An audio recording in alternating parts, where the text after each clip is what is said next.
حضرت بلال حبشی رضی اللہ تعالیٰ عنہ فرماتے ہیں میں نے عصر کی نماز کی اقامت پڑھ دی تھی، ایک بدو آیا، ایک یہودی کا غلام، کہنے لگا یا رسول اللہ صلی اللہ علیہ وسلم میں بڑی مشکل میں ہوں، اگر آپ میرے ساتھ چلیں، میرا چھوٹا سا کام کر دیں تو میری وہ مشکل آسان ہو جائے گی۔ سیدنا بلال حبشی فرماتے ہیں نبی کریم نے نمازیوں سے فرمایا اقامت ہو چکی تھی، فرمایا تم بیٹھ جاؤ، میں ذرا اس بدو کا کام کر کے آتا ہوں، تم ذرا بیٹھو، میں صرف اشارے کرتا ہوں، آپ کو ملے گا کہ حضرت جابر ابن عبداللہ کا قرضہ اتارنا تھا تو سرکار کھیت تک گئے۔ اب تو لوگ کہتے ہیں نا جب تک وہ خدمت کر رہا ہے تو تب تک وہ خدمت گزار ہے، کہیں الجھ جائے تو کہتے ہیں اس کا ذاتی مسئلہ ہے۔ تو میاں جب آپ کے پاس تھا، آپ کا ورکر تھا، تب ذاتی مسئلہ کیوں نہیں تھا؟ اب وہ الجھ گیا ہے تو ذاتی مسئلہ ہے۔ ایک عورت رو رہی تھی تو سرکار سفارش کے لیے اس کے ساتھ نہیں چلے گئے تھے کہ میری مالکن مجھے مارے گی؟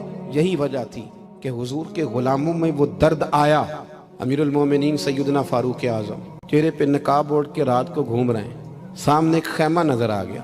سیدنا فاروق اعظم قریب گئے تو ایک آدمی خیمے میں ہے اور بڑی پریشانی میں ہے، اندر سے نکلتا ہے پھر اندر جاتا ہے۔ فرمایا خیریت ہے؟ کہنے لگا بڑی دور سے آیا ہوں، امیر المومنین سے ملنا تھا، رات ہو گئی یہیں، میری بیوی کے ہاں ولادت ہونی اور وقت قریب آ گیا، وہ تکلیف میں ہے، تو یہیں خیمہ لگا کے میں نے بٹھا لیا ہے۔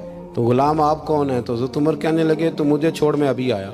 گھر گئے حضرت عمر، اپنی اہلیہ سے فرمانے لگے کوئی نیکی کمانے کا ارادہ ہے؟ وہ کہنے لگی بڑا ارادہ ہے۔ تو کہنے لگے پھر بچے کی ولادت کے لیے جن چیزوں کی حاجت ہوتی ہے وہ ساتھ لے لو۔ حضرت عمر نے اپنی اہلیہ کو ساتھ لیا، انہوں نے کہا کچھ چنے لے لیں، کچھ گھی لے لیں، کچھ سرکہ لے لیں اور آپ یہ ساری چیزیں ڈال کے تو پکائیں۔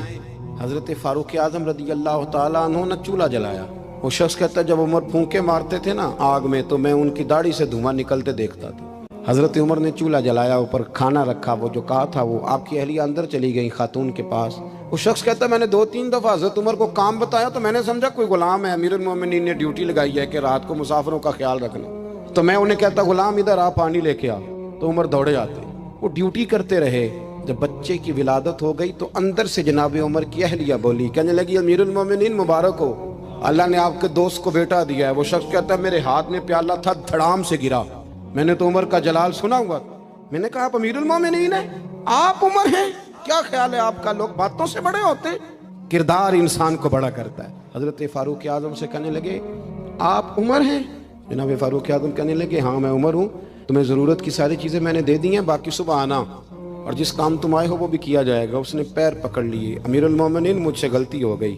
فرمایا اٹھ میرے سینے سے لگ، تجھ سے غلطی نہیں ہوئی، تیری وجہ سے اللہ نے مجھے نیکی کمانے کی توفیق عطا کر دی۔